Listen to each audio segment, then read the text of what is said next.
बच्चों, आज हम कहानी लेखन के बारे में जानकारी लेने वाले हैं। कहानी किसे कहते हैं?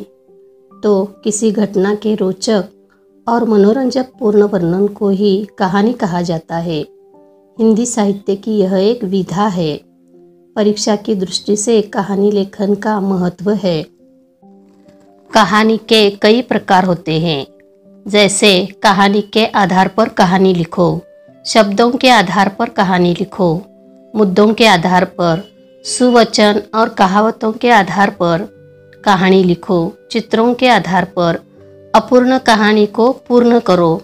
इस तरह कहानी के अनेक प्रकार होते हैं।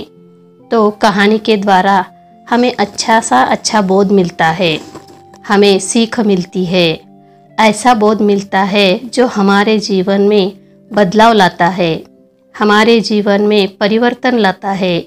इसलिए हमें कहानी सुनाना चाहिए और सुनना भी चाहिए।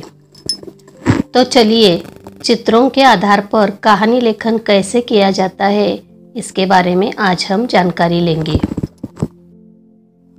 चित्रवाचन पर आधारित कहानी लेखन। एक चित्रकार नदी के किनारे चित्र बना रहा था। सुंदर दृश्य था। चित्रकार बहुत प्रसन्न था।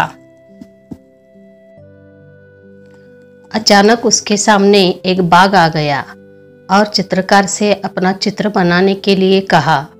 चित्रकार बाघ को सामने देखकर डर गया। फिर वह बाघ का चित्र बनाने लगा। चित्रकार के कहने पर बाघ ने अपना चित्र बनवाने के लिए विभिन्न पोज दिए और चित्रकार चित्र बनाता रहा। चित्रकार ने बाघ से पीछे की ओर मुड़कर बैठने के लिए कहा। बाघ चित्रकार की ओर पीठ करके बैठ गया। बाघ को बेखबर देखकर चित्रकार वहां बंदी नाव में बैठकर चल दिया। जब बाघ को चित्रकार के चले जाने का पता चला तो उसे बहुत गुस्सा आया।